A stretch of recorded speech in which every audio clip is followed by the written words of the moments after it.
Welcome to the official podcast of Joey's Song. You know, at Joey's Song, we have one mission: raise as much money as we can so that research into finding treatments and cures for epilepsy can get the funding it needs. We would love your support. If you can subscribe and leave a review of this podcast, it will help more than you could ever know. If you have a couple extra mouse clicks left in you, go to YouTube and our YouTube channel, Joey's Song, and subscribe. There. In less than 2 minutes, with a couple of mouse clicks, you will have made it easier for others to find us and help spread the word. Now, if you want to do a bit more, head over to joeysong.org, consider buying a show ticket or some merch, or even making a donation. Thanks. You know, we'll beat this disease, and together we'll have some fun doing it as well. Join us. All right, let's do this.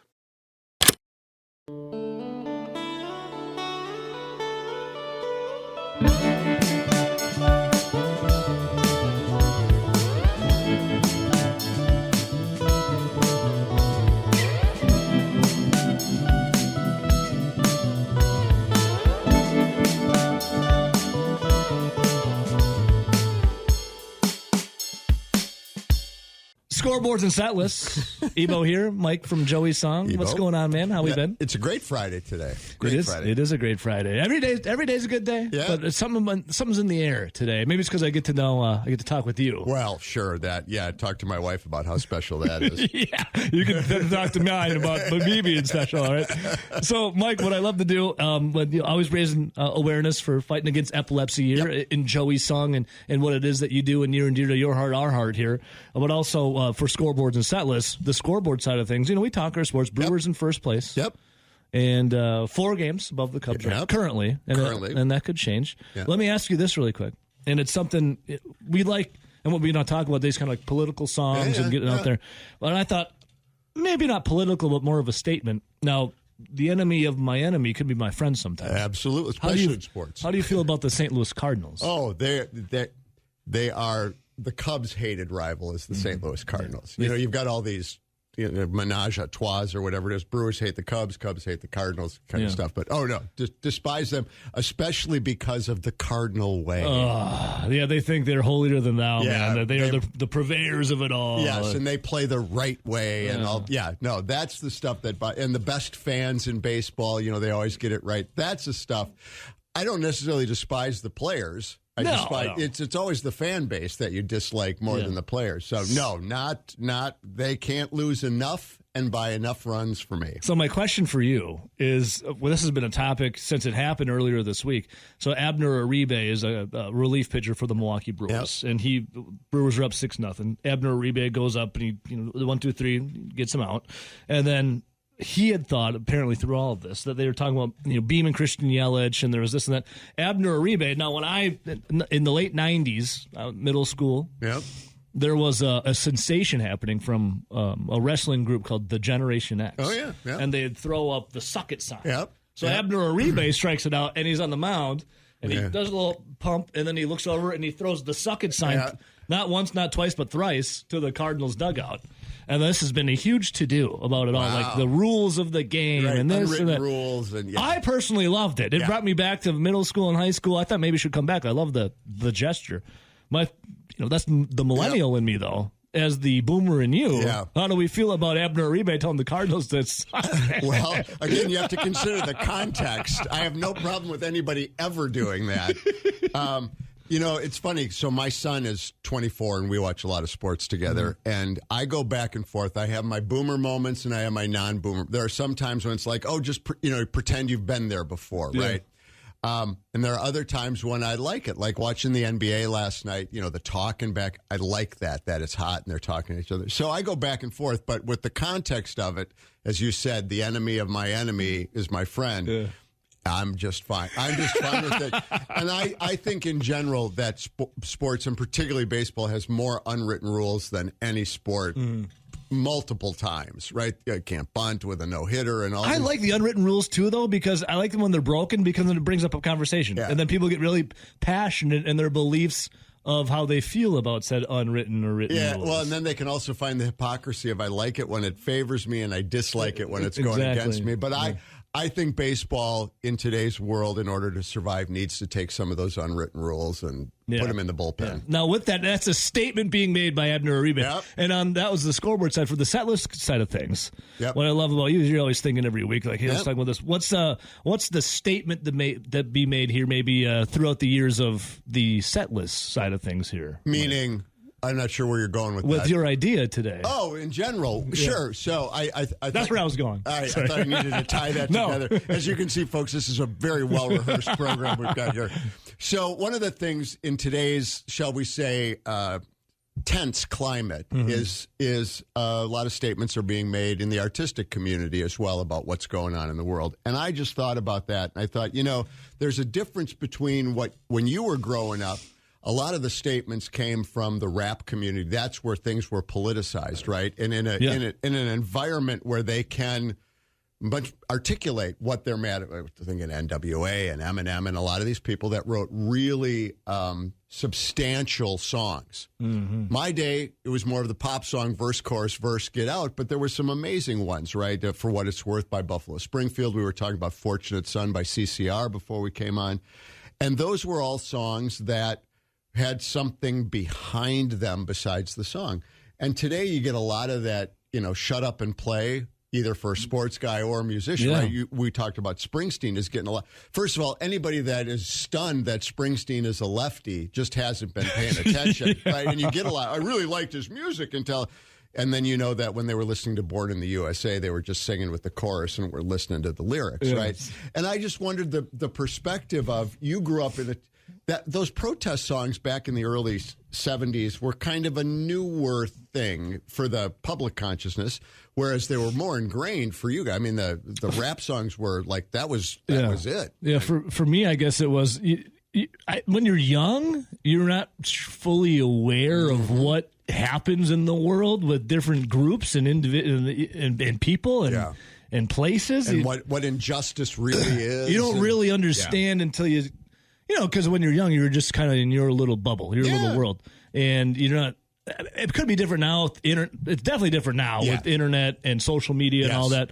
But for me, I'm from a town of 4,000 people, Dodgeville, Wisconsin. Right. And then you're hearing like NWA, for example, or you're like, I don't understand. What is Compton? I don't. Yeah, I don't understand what it is. I like it, but I don't get it. That's right. And then Eminem comes along, and maybe as someone, for me, it's like you identify a little more just because appearances. You're like races. Yeah, and also thing. a guy from Michigan and Detroit, and you're like, oh, what's this guy has to say? And then you get a little, and that was into my coming of age kind of. And then there's for me, it's Marilyn Manson too. And everyone politically wanted to blame Marilyn Manson for certain reasons, and that was Columbine as well. Then you wanted to blame Eminem for the reason why people act, and that's why you say like, will the real Slim Shady please stand up and all these things, and you're like, okay, is it the artist's fault that someone has chosen to do something, or is it society? Is it societal?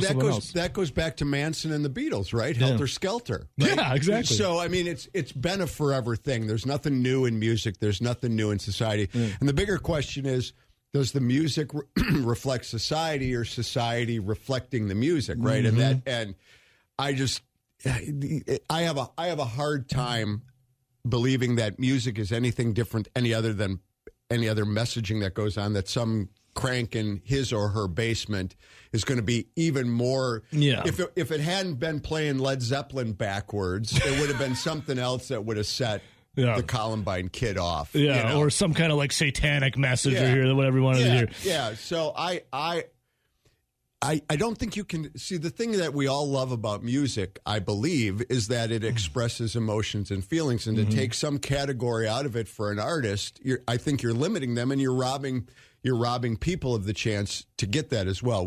I said we were talking about Springsteen, and that's important to be able to say that. He did the thing now about Minneapolis, and we were talking about 41 shots and all that other stuff. You don't have to agree with it. I don't get mad that of some of those right-wing country stuff out there. I'm a lefty. I know that's a shock to everybody. I should have probably had everybody sit down. I don't get mad at it. It's just when it's on. Right. That's why there's the forward button or the off button. It doesn't make me mad, or I don't think they're awful people for doing it, and vice versa. So I just think it's important. For me, I remember I was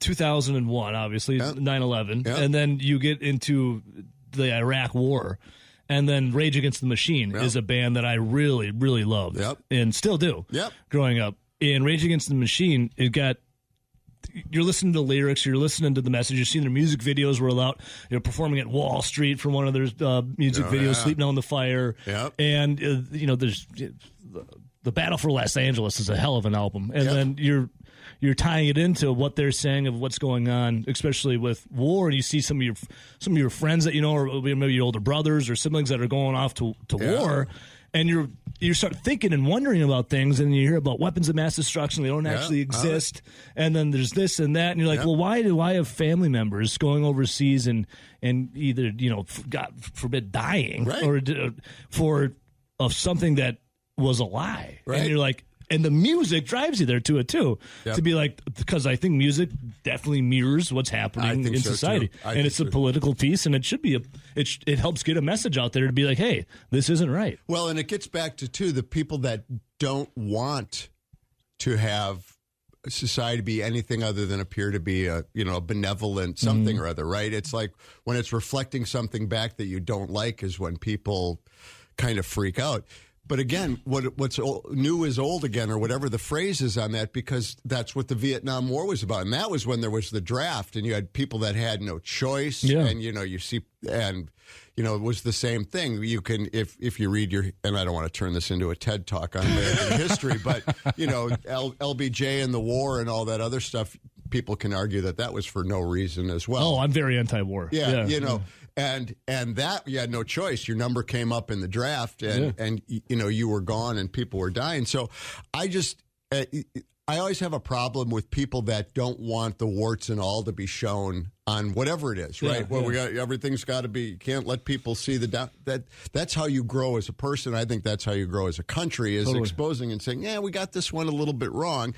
And music reflects that in a much more digestible way, I think, for people, rather than sitting down and watching a 59-minute Frontline expose on PBS, about it. So I think it's great, and I think the other part of it that really works, and that this is the other part I wanted to talk to you about with your generation, is it gives a voice to the underrepresented, too, which is, representation matters no matter what anybody says, right? And can you imagine how inspiring that music coming out from, again, the West Coast and then the East Coast rappers as well, about the flaws in society, how inspiring that was if you lived in that community to say somebody is saying what needs to be said, and it's blasting out on the airways. There's hope. Yeah, it's great representation. And my question now is, you look at and the sports stage is good for that too. Yeah. Like shut up and play goes both ways for a lot of people. But right now, we always talk about music right now, and you maybe don't quite jive to it. It's not your thing musically. Yep. What right now timeline are we in? Is it a reflection of society, or is it just everything so? What is music now with what is happening and going on in the world? I think it's a tough time because of the polarization, right? Yeah. We are back in the old days. Politics used to feel like a continuum. You were somewhere along, I'm a fiscal conservative, but I'm a social liberal or whatever. You had Goldwater Republicans and all this other stuff. I think now we quickly throw people into those camps, and it goes on in sports. It goes on. On my beloved Chicago Cubs, Matt Shaw was at the Charlie Kirk Memorial. And for those of us, it was like, but that's okay that he was at the Charlie Kirk Memorial. Yeah, that doesn't make him a bad person. And that's exactly what it is. Caitlin Clark, I guess my wife saw it, went up. Morgan Wallen, this kind of controversial country dude. She came out. He always brings a local celebrity. Yeah, she came out with his intro. And at first you kind of want to go, no, everybody should think what I think. Yeah. But it's like, no, it's not. But we're so quick because of one thing to throw people. We've got to divide everybody into the two camps, which is awful to do, and that's terrible. And that's what I think, to answer your question, that's where we're at. Yeah. And the sooner we get out of that, I think. And then you wonder, will it happen? Will you get out of it? It feels like it won't. These days, it sure feels like it won't. I would say, though, that sporting events, and we talked about this before, and concerts, it's a great bringer together of all walks of life. And even, like Morgan Wallen, for example, he was just at Camp Randall. Yeah. There were some people that were not happy with him being there. I would say, though, if you were to, and I'm not really a country, that's not my kind of music. Yeah, me either. But I would go to the show. I would go check it out because you would have a good time. You would meet people and talk with people, and you'd share a moment together of people that maybe didn't think alike in certain things, but you're there sharing a moment. You're like, oh, you're not bad. You're not awful. Yeah. Like I could have a drink with you. And it's actually important for that to happen. Yeah, it totally is. Right on the same page. Let's take a little thought-provoking, Mike. You always got the thought-provoking ones. I'm telling you, dude. And here for Buffalo Springfield, or maybe even CCR, when I was a kid, of all of the, like Apocalypse Now or all the war films, I could have sworn that these bands were in Vietnam. Yeah. If you were to ask me, I could have sworn that these guys served in Vietnam. Yeah, I got a story about this song when we come back. Okay, it sounds good. But they didn't. They weren't. No. Oh God, no. No, they were in the valley in California smoking weed. Taking a bunch of acid.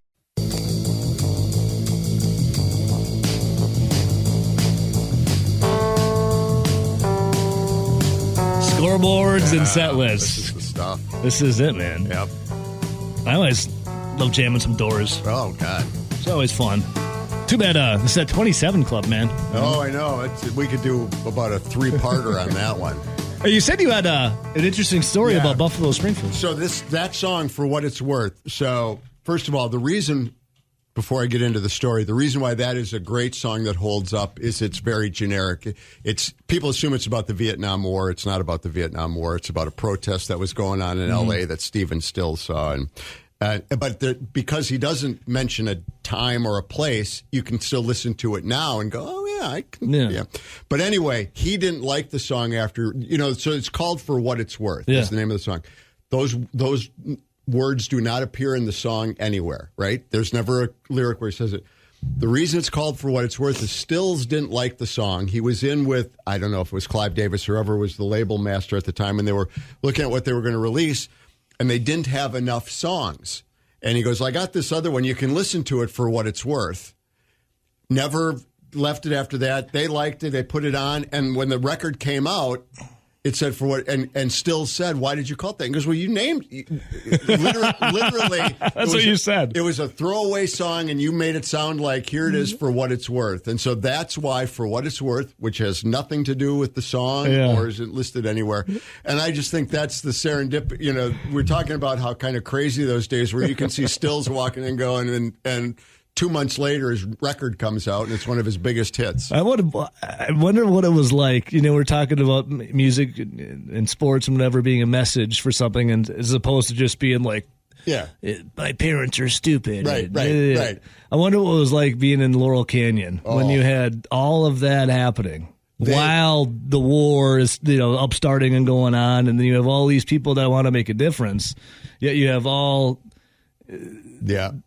I just would love to know what it was like. Oh, and flooded with everything down there. Those people had to feel so lucky they were born in that time, because it's Summer of Love going on, and you got the hippie stuff going, and you got drugs, and then you've got all of this high intensity political stuff going on. It had to mirror a little bit of the intensity a lot of us feel right now with what's going on. A lot of different circumstances, but you add into that music community, right? The community of creative people, and they all are in Laurel Canyon. They're all living, 2 houses down from each other. Stills lives next to Crosby, and Crosby lives next to Dennis You Wilson. got Zapp up the street. Can't do any drugs at his house, though. No, not at all. You're kicked out. No, real quick. I think it would have been a pretty marvelous time. Which crazy? No internet, Nothing. He had some magazines and radio play. That's it, man. It took 2 weeks to find out something bad had happened instead of 2.5 minutes. And everyone would get behind a message, right in the song and the stands. And now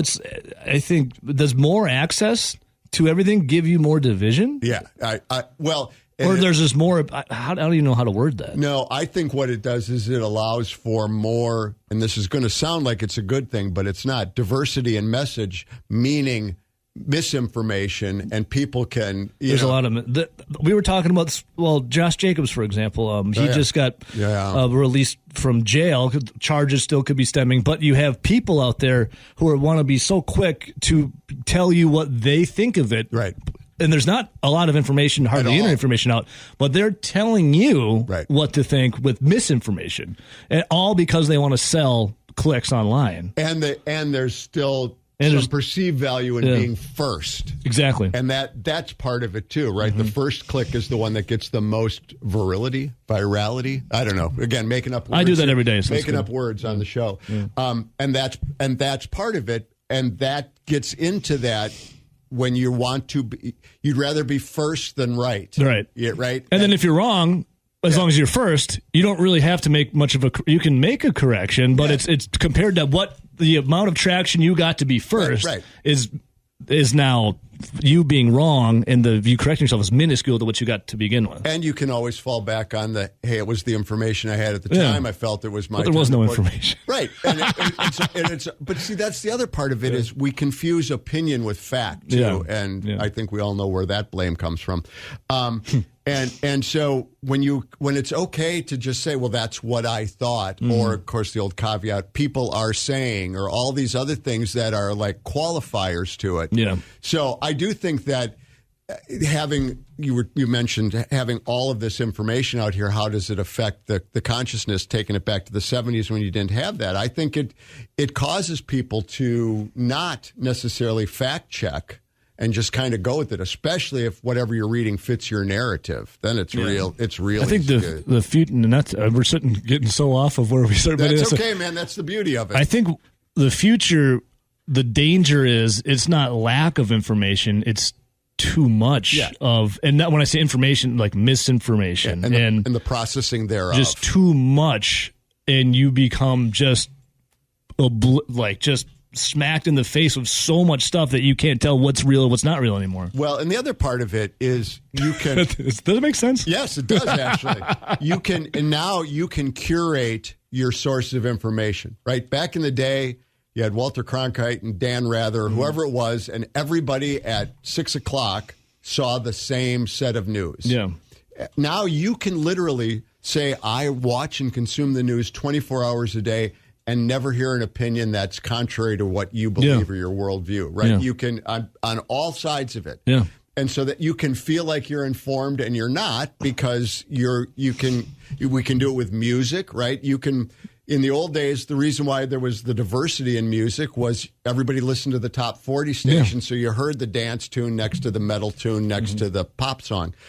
And so you got that. And now you can, if you just, here at Wonderful Midwest Family, right? You can listen to JJO and never have to hear the Carpenters if you don't want to, right? And all of those other things. And that there's benefit to that, but there's also it creates an echo chamber both musically and politically that I don't think is particularly good. Every day there's more and more meaningless information pumped into your brain for those clicks that I think it slows down potential social progress and human evolution. We're getting very philosophical. It is. This We've only just begun. I know what's coming here. Believe me, I know what's coming. Yes. So our Sunday morning program, Philosophy and Life with Ebo and Mike. Are we going to get that put in? We'll move this to Illinois so we can have some legal things there at the studio, so that we can really get deep. Boy, can you imagine if the atom on my finger is a universe? Right? What was that from Animal House?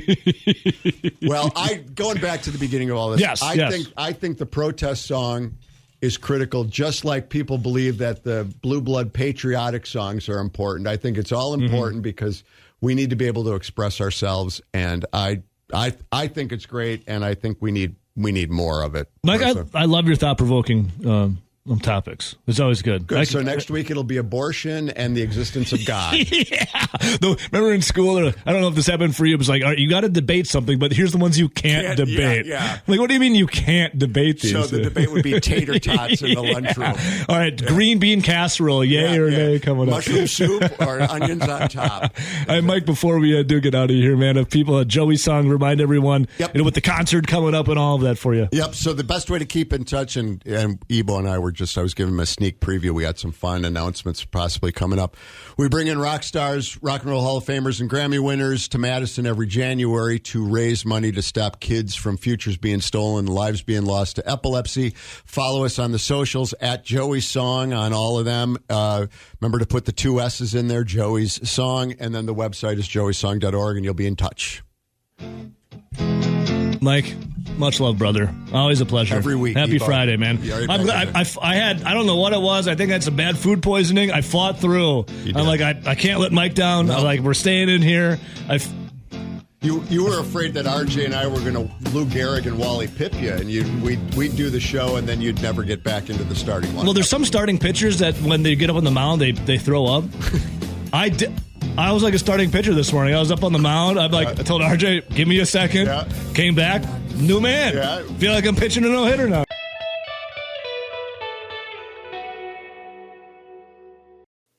Hey, thanks for sticking around all the way to the end of the podcast. A quick reminder, if you can give us a follow or subscribe on your favorite podcast provider and write a short review, it will really help us out. If you can head over to YouTube and subscribe to our channel over there, that's another big help. These simple acts make it easier for others to find us. And of course, head over to joeysong.org to join our community and stay up to date on all the news. Thanks, and we'll talk again real soon.